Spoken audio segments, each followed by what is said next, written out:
Assalamualaikum warahmatullahi wabarakatuh. Baiklah murid-murid yang dikasihi sekalian, pada hari ini kita akan belajar tentang pendidikan Islam berkenaan dengan kefahaman surah Al-Fatihah.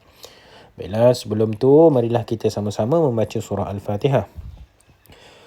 Bismillahirrahmanirrahim. Alhamdulillahi rabbil alamin. الرحمن الرحيم مالك يوم الدين إياك نعبد وإياك نستعين اهدنا الصراط المستقيم صراط الذين أنعمت عليهم غير المغضوب عليهم ولا الضالين آمين. Baiklah, berapa kalikah kamu wajib membaca surah Al-Fatihah dalam sehari? Ni soalan dia. Berapa kali? Subuh 2 kali, Zuhur 4 kali, Asar 4 kali, Maghrib 3 kali, Isya 4 kali, keseluruhannya 17 kali.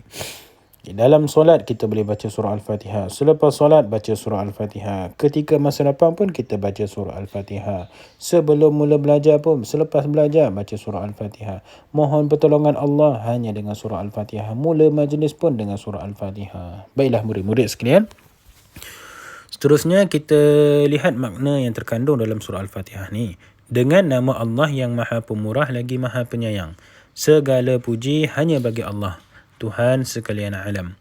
Allah yang Maha Pemurah lagi Maha Penyayang.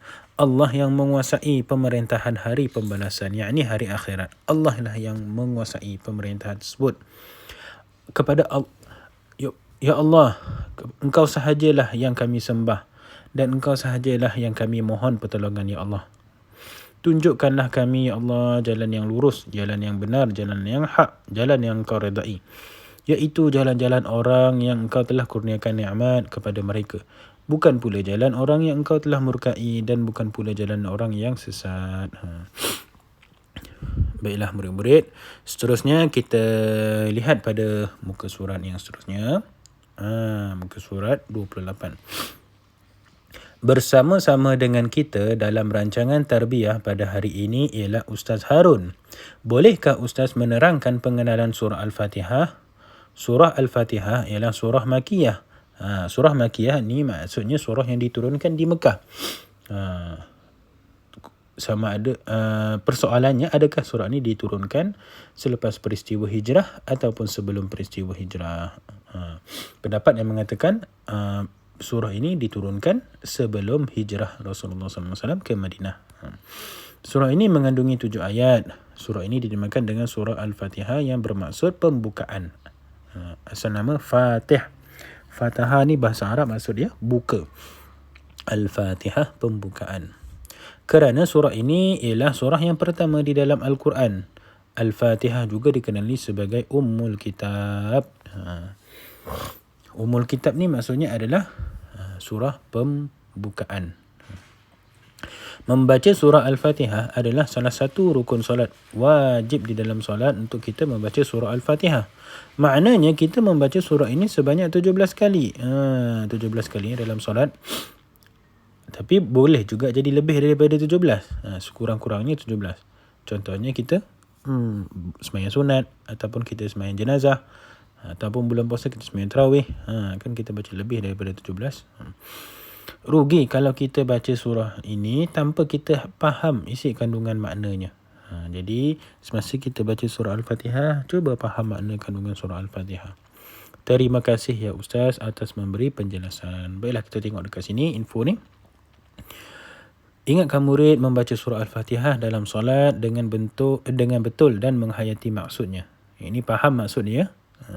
Jelaskan kepada murid bukti mentauhidkan Allah dengan beribadat dan berdoa hanya kepada Allah. Jangan minta tolong selain daripada Allah. Jangan minta tolong dengan selain daripada Allah. Minta tolong dengan Allah saja. Apa-apa saja minta pertolongan dengan Allah. Beritahu murid, surah Makiyah ialah surah yang diturunkan sebelum hijrah Nabi Muhammad SAW ke Madinah.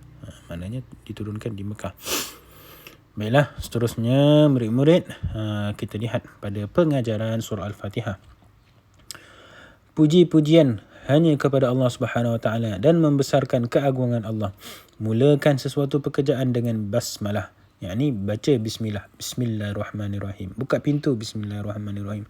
Mula belajar, bismillahirrahmanirrahim. Masuk rumah, bismillahirrahmanirrahim. Apa-apa sahaja nak mula, baca bismillahirrahmanirrahim. Kita baca bismillah ni, segala syaitan yang ada bersama-sama dengan kita tu hilang, lari. Sering mengucapkan Alhamdulillah. Apabila telah melakukan sesuatu, berjaya ke tak berjaya ke, ucap Alhamdulillah, Alhamdulillah, Alhamdulillah. Orang puji kita pun kita cakap Alhamdulillah. Apa makna Alhamdulillah? Segala pujian tu hanya kepada Allah. Maha pemurah lagi maha penyayang. Yang ni Allah berkasih sayang sesama makhluk. Sesama makhluk ni bukan sesama manusia saja, sesama haiwan, sesama tumbuh-tumbuhan. Jadi kita kena berkasih sayang. Meraih pahala sebaiknya. Meraih pahala sebaiknya maksudnya cuba untuk berusaha untuk mendapatkan pahala dengan sebanyak-banyaknya. Ikrar mentauhidkan Allah Subhanahu Wa Taala. Tunaikan solat, jangan tinggalkan solat. Mohon pertolongan hanya kepada Allah Subhanahu Wa Taala. Jangan minta pertolongan selain daripada Allah. Jangan tinggalkan solat. Kena wajib tunaikan solat dalam apa juga keadaan sekalipun. Doa diberikan hidayah dan berada di jalan yang diradai Allah Subhanahu Wa Taala. Belajar agama, tambah ilmu agama. Bersahabat dengan rakan-rakan yang baik.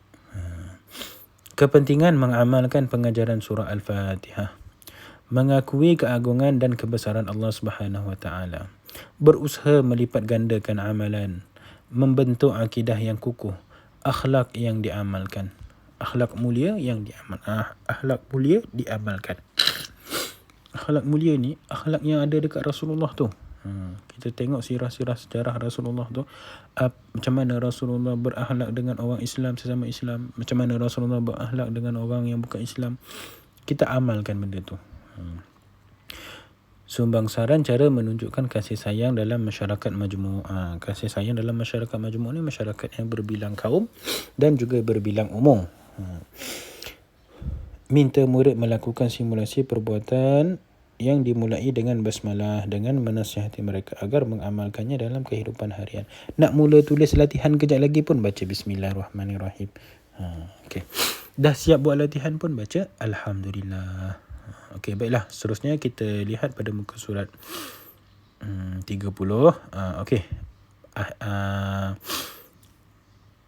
Habis kelas kita untuk pendidikan Islam ni. Seterusnya Ustaz akan bagi kamu latihan lah. Latihan ni kita boleh rujuk dengan buku aktiviti. Okey. Buku aktiviti. Kita tengok kefahaman surah Al-Fatihah. Muka surat 26.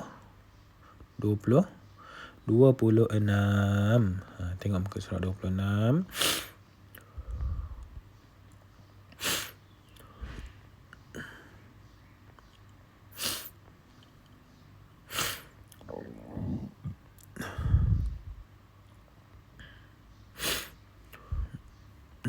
Belas, 19, 20, 26. Okey, di sini. Kefahaman surah Al-Fatihah. Lorek pada jawapan yang betul. Lorek tu maksudnya macam ni. Buat macam ni. Lorekkan. Pada jawapan yang betul. Surah Al-Fatihah mengandungi ayat. Berapa ayat? Kita dah baca tadi. 7 ayat. Ini contoh. Erti surah Al-Fatihah ialah, kita dah tahu dah tadi apa erti surah Al-Fatihah tadi. Erti dia adalah pembukaan. Surah Al-Fatihah ialah surah, Ustaz dah terangkan tadi, surah tu diturunkan di mana? Sebelum peristiwa apa? Ialah nama lain bagi surah Al-Fatihah. Selain daripada Al-Fatihah, kita namakan surah tu sebagai surah apa? Ummul Kitab, Ummul Qura. Ummul Qura ni nama tempat. Surah Al-Fatihah dibaca berapa kali dalam solat? 5 waktu. Paling kurang, tadi kita dah tahu kan? Paling kurang berapa kali? 2 tambah 4 jadi 6. Tambah lagi 4 jadi 11. Tambah lagi 3. Jadi 14. Tambah lagi 4. Jadi 17. 5 waktu tu. Surah ini ialah surah yang pertama dalam susunan mushaf. Mushaf ni Al-Quran, buku. Tapi untuk Al-Quran kita tak panggil buku, kita panggil mushaf. Mushaf ni complete. Dalam satu buku tu ada 30 juzuk, daripada juzuk 1 hingga juzuk 30. Jadi kita panggil sebagai mushaf Al-Quran, bukan mushaf hadis ya. Mushaf hadis ni kita panggil sunan. Nanti ada kita belajar dalam bab hadis, kita panggil sunan sittah. Okay, membaca surah Al-Fatihah ini adalah apa hukum kita baca, apa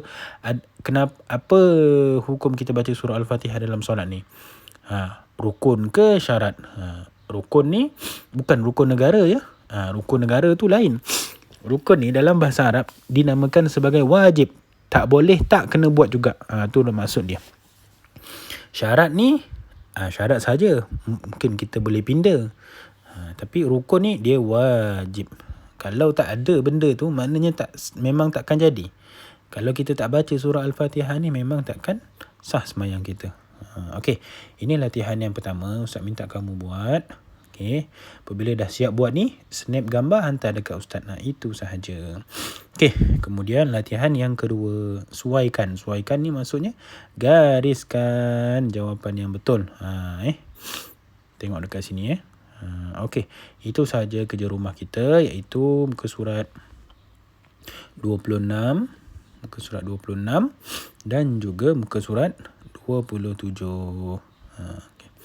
Dengan berakhirnya kelas kita pada pagi ini, maka dengan berakhirnya aktiviti kita pada muka surat 26 dan 27 ni, maka berakhirlah kelas kita pada hari ini. Ustaz ucapkan tahniah kepada murid-murid yang dapat buat aktiviti ni dengan baik dan hantar kepada Ustaz. Wabillahi taufiq wal hidayah. Assalamualaikum warahmatullahi wabarakatuh.